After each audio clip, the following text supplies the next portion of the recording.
Kita ke informasi yang pertama, objek diduga cagar budaya dan sejumlah artefak peninggalan era Batavia ditemukan di sejumlah titik lokasi pembangunan MRT fase 2 yang menghubungkan antara Bundaran HI hingga kawasan Jakarta Kota. Temuan objek cagar budaya dan artefak yang ditemukan ditaksir berusia lebih dari 300 tahun dan menjadi saksi keberadaan Batavia dengan keragaman budaya dan tata kelola kota saat masa kolonial Belanda. Kita simak penelusuran dari rekan Febrian Ahmad dan juru kamera Rifki Adi Pradana yang meninjau langsung lokasi pembangunan MRT fase 2 di kawasan Glodok, Jakarta.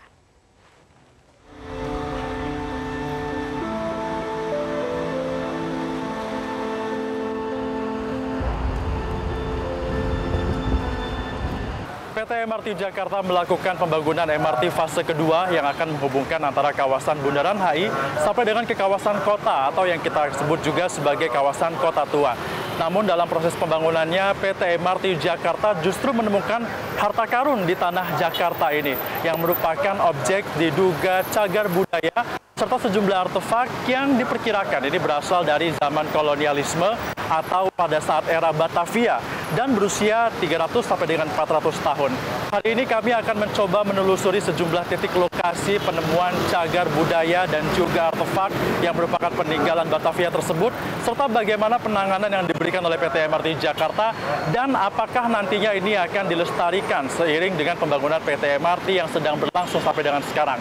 Kami akan melihatnya lebih lanjut dan ikuti kami.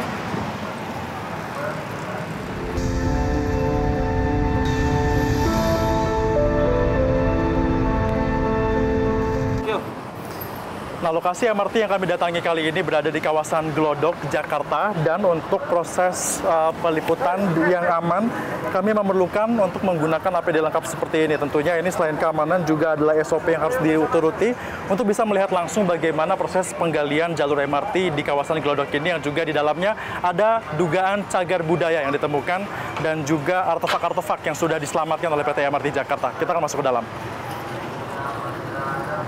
Nah, pemirsa, ini saya sudah berada di dalam pembangunan MRT yang berada di Glodok, di mana di lokasi ini ditemukan sejumlah artefak dan juga cagar budaya yang merupakan peninggalan dari zaman Batavia. Salah satunya adalah pembangunan ataupun sisa bekas dari pipa aliran air bersih yang merupakan pipa yang dahulu digunakan untuk dapat mengalirkan air bersih dari kawasan Glodok menuju ke kawasan kota atau pusat pemerintahan kota Batavia saat itu, yang kini kita kenal sebagai kawasan Kota Tua. Ini merupakan pipa yang diprediksi panjangnya dari Glodok sampai dengan kawasan Kota Tua sampai dengan 400 meter, dan juga disebut bahwa bahan-bahan yang digunakan dalam proses pembangunan pipa ataupun untuk mengaliri air bersih ini merupakan bahan yang didatangkan langsung dari Belanda dengan konstruksi yang memang sudah dibangun ratusan tahun yang lalu. Diprediksi ini dari abad ke-17 dan selesai sampai dengan abad ke-18.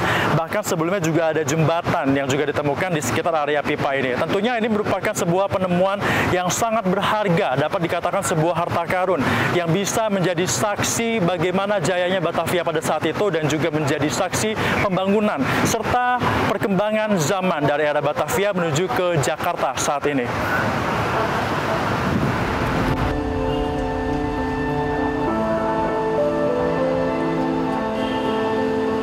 Selain adanya penemuan objek diduga cagar budaya di proses pembangunan MRT fase kedua ini, ada juga sejumlah artefak yang ditemukan, dan ini merupakan beberapa artefak yang sudah dibersihkan dan juga dikumpulkan dari PT MRT Jakarta. Kita bisa lihat dari dekat artefak ini, pemirsa, kalau saya perhatikan secara kasat mata seperti itu. Ini adalah keramik dan juga beberapa tembikar.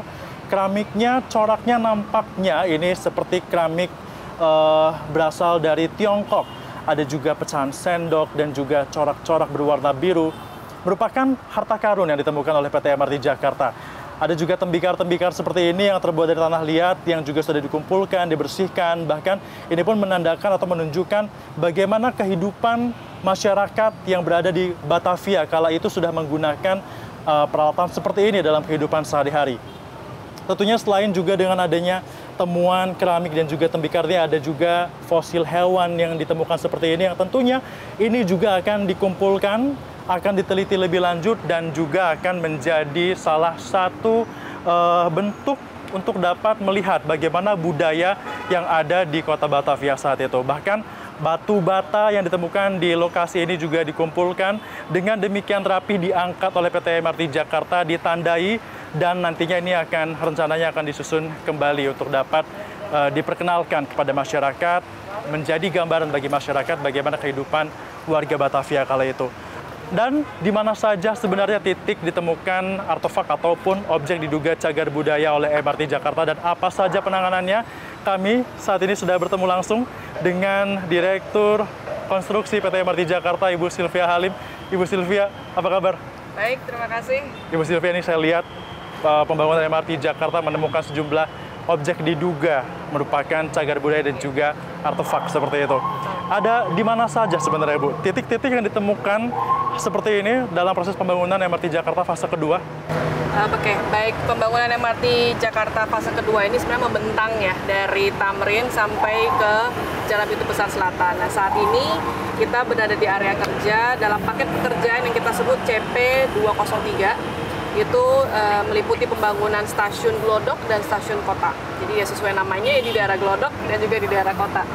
Nah, jadi kebanyakan dari temuan cagar budaya yang sekarang kita dapati gitu ya adalah di kawasan di sekitar Jalan Pintu Besar Selatan ini ya, yang memang sudah dekat sekali atau tepat di depan ya kawasan Kota Tua di Jakarta. Baik, artinya memang ini merupakan dalam tanda kutip harta karun yang ditemukan oleh PT MRT Jakarta. Kemudian setelah ditemukan, ini apa yang akan dilakukan? Tentunya kan dengan adanya penemuan seperti ini kan akan dalam tanda kutip, kalau saya lihat juga pengerjaannya pun dihentikan sementara. Nah, itu bagaimana MRT Jakarta? Memang fokus untuk dapat melestarikan ini dulu baru melanjutkan pembangunan atau bagaimana tahapan yang akan dilakukan oleh PT MRT Jakarta ke depannya? Ya, memang jadi pada saat kita merencanakan pembangunan dari MRT Jakarta itu, kita juga sudah tahu kita akan memasuki kawasan area cagar budaya, ya, yaitu Kota Tua. Jadi memang kami sudah harus melakukan beberapa effort gitu ya untuk melakukan mitigasi dan juga penanganan.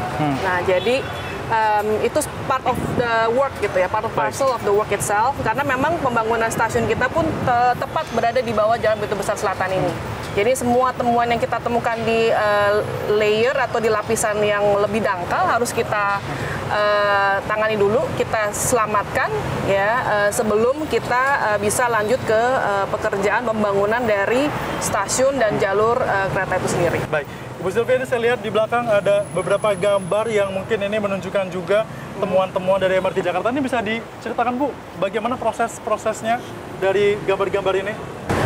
Baik, ini jadi foto-foto ini adalah untuk mencatat atau merekod temuan yang kita dapati ya, dan kita bisa melakukan dari foto ini kita lakukan pemetaan tepatnya di mana lokasinya itu, dan dari situ kita mulai melakukan tahapan untuk penanganannya. Nah, seperti ini kita tampilkan gambarnya di sini supaya para tim kerja di sini yang di lapangan tahu ada letaknya di mana saja dan apa yang harus kita lakukan. Ya. Artinya nanti ini akan dilakukan penyelamatan terlebih dahulu, Bu ya. Nah, kalau di belakang ini, di belakang kita tadi juga saya sudah singgung sebenarnya, Bu, ini saya juga sangat takjub melihatnya. Ini merupakan dulunya ada jembatan dan dulunya juga ini adalah saluran air, Bu, seperti itu, Bu ya. Nah, sejak ditemukan, apa langkah yang akan dilakukan PT MRT Jakarta dengan objek diduga cagar budaya ini, Ibu Sylvia? Jadi yang kita lihat di sini adalah saluran air kuno ya yang kita prediksikan oleh tim ahli kita ya, itu adalah di tahun abad ke-18 ya. Dan kemudian ini setelah kita temukan kondisinya seperti ini, kita coba cari apa yang mungkin bisa kita lakukan dalam penanganannya. Nah, dalam hal ini yang sudah kita ajukan dan sudah mendapatkan rekomendasi dan juga persetujuan dari Dinas Kebudayaan, itu adalah dua macam gitu ya. Ada yang bagian yang bisa kita lepas satu persatu ya istilahnya, jadi bata per bata gitu ya, batu per batu gitu kita angkat ya, dan kemudian kita simpan ya, kita lakukan pencatatan dan kemudian kita lakukan simpan sementara.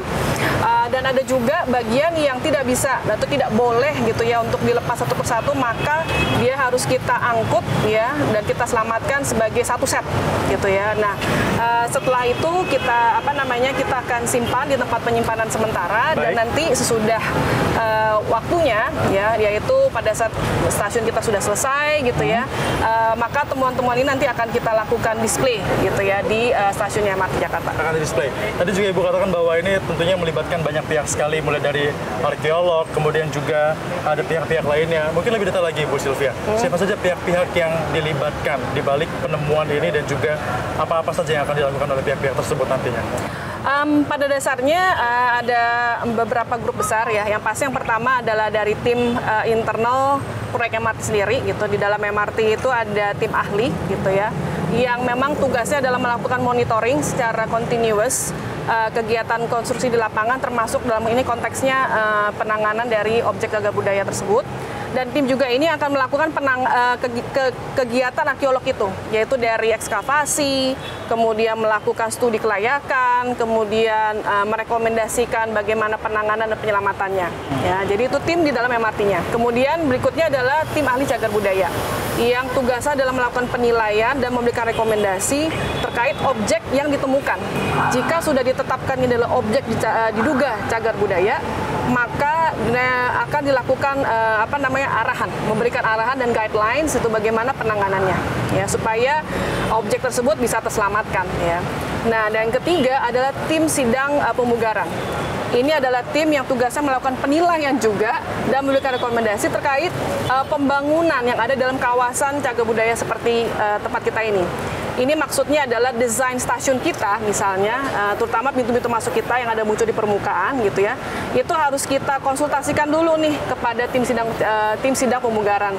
Karena mereka akan memberikan penilaian dan rekomendasi bagaimana baiknya desain entrance kita, desain stasiun kita supaya tidak merusak nilai sejarah dari kawasannya. Dan yang paling terakhir adalah Dinas Kebudayaan Pemprov DKI Jakarta yang memberikan putusan atau persetujuan akhir terkait rekomendasi-rekomendasi dari tim ahli cagar budaya maupun dari tim sidang pemugaran terhadap penanganan dan pelestarian dari objek cagar budaya. Baik, komitmennya sangat baik sekali dari PT MRT Jakarta untuk bisa membangun MRT fase kedua sekaligus juga melestarikan cagar budaya yang ditemukan. Ini akan menjadi sejarah dan juga akan menjadi pengetahuan bagi masyarakat Indonesia khususnya. Ibu Sylvia, terima kasih sudah bergabung bersama kami di Sama-sama. TV. Saya mohon izin untuk lihat lagi, Bu, di Silakan. bagian sana. Terima kasih, Ibu Sylvia. Kita akan lihat lagi di sana ada apa, pemirsa.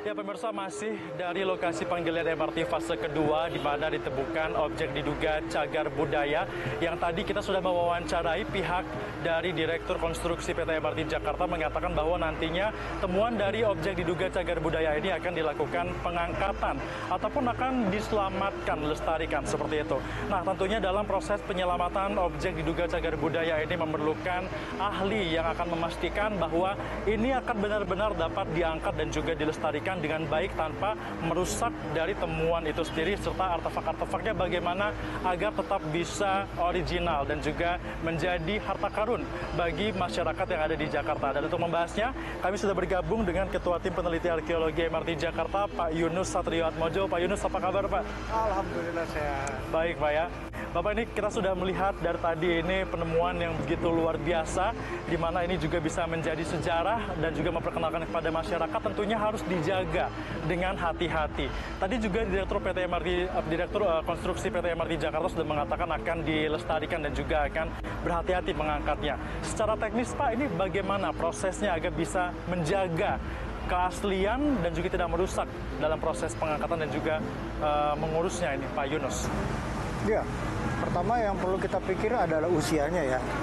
Struktur ini kan dibuat di pertengahan abad ke-18. Jadi sekarang usianya 300 tahun lebih gitu ya. Jadi dia kondisinya tidak lagi prima. Kalau kita lihat ini sepertinya masih bagus, tetapi sebetulnya struktur itu sudah mulai retak-retak di bagian dalam. Mungkin karena dulu Jakarta mengalami beberapa kali gempa bumi ya. Jadi kita itu sekarang sedang berusaha secara metodologi ya, bagaimana kita bisa mengangkat struktur ini tanpa dia bertambah menjadi rusak. Nah, untuk itu kita harus melakukan kajian, mulai dari bahannya, terbuat dari bata. Batanya itu ada bata yang sangat kuat, yang bata merah yang kita lihat di permukaan ini sebetulnya dia lebih lemah kekuatannya dibandingkan bata yang warnanya kuning gitu. Jadi ditambah lagi dengan kondisi tanah yang ada di bawahnya, barulah kita nanti putuskan bagaimana cara terbaik untuk mengangkatnya. Pak, bicara soal dengan temuan yang ditemukan oleh PT MRT Jakarta ini merupakan dapat dikatakan begitu berharga, Pak ya. Ini nilainya bagaimana sih, Pak? Seberapa penting temuan ini untuk perkembangan budaya dan juga untuk diwariskan kepada masyarakat yang ada di DKI Jakarta itu seperti apa, Pak Yunus? Oke, kalau kita bicara nilai kan bukan nilai ekonomi ya. Susah kita menghitung berapa sih nilai ekonomi bata-bata yang sudah tua kayak begini kan. Tetapi ada nilai budaya yang harus kita perhatikan. Bagaimana tinggalan-tinggalan ini memberikan informasi kepada kita tentang kehidupan pada masa lalu, tentang teknologi yang dikuasai oleh orang Belanda untuk membuatnya gitu ya. Dan bagaimana kehidupan orang-orang dulu di kota Jakarta yang masih dikelilingi oleh benteng itu sangat tergantung dengan air bersih, karena air yang masuk di dalam kota itu rata-rata tidak bersih lagi. Kan dulu banyak kanal di dalam kota, semua sampah masuk di situ, jadi akhirnya Jakarta menjadi pusat penyakit. Jadi dengan dibangunnya struktur ini, sistem ini, mereka ingin mengatasi persoalan kesehatan. Nah, dari situ kan kita bisa menarik ya kesimpulan gitu, bahwa ada persoalan manusiawi yang pernah terjadi di Jakarta, yaitu masalah kesehatan. Jakarta itu dulu terkenal sebagai kuburannya anak kecil atau kuburannya orang-orang Eropa, karena mereka itu sangat rentan dengan penyakit tropis. Yang berkembang ini adalah penyakit tropis. Dulu kan tidak ada dokter seperti sekarang ya, jadi mereka tidak bisa divaksinasi contohnya seperti tadi. Nah, air bersih ini adalah salah satu solusi bagaimana mengatasi itu. Dan ini juga menjadi menarik karena sebetulnya saluran ini by design ya, dirancang sedemikian baik yang mereka datangkan airnya dari Sungai Ciliwung. Di belakang kita ini ada gedung Orion, dulunya namanya adalah Water Plus. Water Plus itu adalah tempat penyaringan air. Jadi air yang sudah disaring bersih, disalurkan melalui pipa-pipa ini baru masuk ke dalam kota.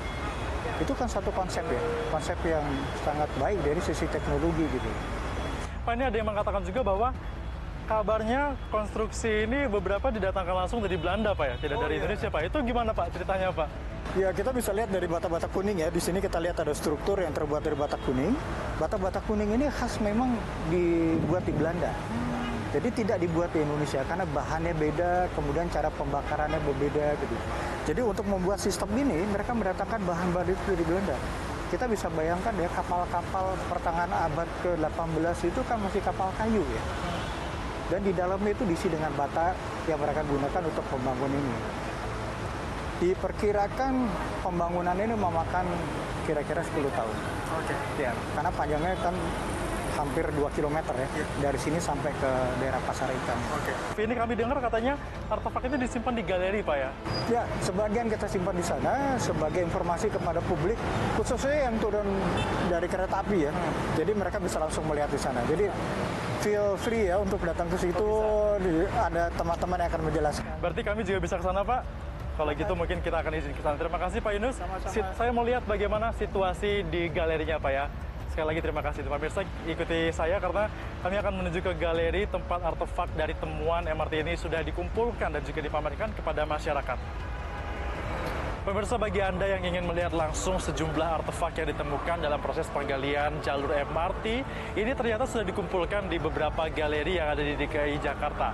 Salah satunya adalah Galeri MRT Jakarta yang berada di kawasan Stasiun Jakarta Kota, Jakarta Barat, dan kita sekarang sudah berada di lokasi ini. Tempatnya cukup minimalis dan kita akan lihat langsung ke dalam ada apa aja sih artefak yang sudah ditemukan dan juga dikumpulkan. Nah, pemirsa, begitu masuk ke dalam Galeri MRT Jakarta yang berada di kawasan Stasiun Jakarta Kota ini, kita langsung disuguhkan nih dengan sejumlah artefak yang sudah dibersihkan, yang sudah dilakukan sejumlah upaya untuk dapat membuatnya utuh lagi, termasuk ini beberapa artefak yang tentunya sangat menarik sekali. Yang langsung menarik perhatian saya adalah salah satu artefak ini, pemirsa. Ini merupakan penyaring air yang berasal dari Inggris dan diduga dari abad 19. Bahkan tertera ada tulisannya ini dibuat pada tahun 1930, artinya sudah hampir 200 tahun yang lalu. Ini menandakan bahwa memang begitu berharga nilai dari artefak yang ditemukan di Penggilan MRT fase kedua. Di atasnya juga ada beberapa ubin, ini berasal dari Belanda, kemudian juga ini ada baut yang digunakan kereta, dan beberapa artefak-artefak lainnya, termasuk juga ada yang dari Jerman, botol minuman, bekas arca juga yang berasal dari China, yang berasal dari abad awal 20. Tentunya ini semua merupakan artefak-artefak yang begitu bisa mengedukasi masyarakat. Kita juga bisa melihat lagi ke sini, ada juga yang sangat bagus sekali artefaknya. Ini merupakan botol dari Eropa, tepatnya diperkirakan dari Skotlandia dan juga Inggris. Masih sangat bersih sekali, sangat rapi, hanya ada sedikit guratan di atasnya, namun secara keseluruhan masih sangat mengkilat, dan juga ini dulu digunakan sebagai untuk minuman beralkohol. Disebut juga sebagai anglo, digunakan untuk para pedagang membawa makanan.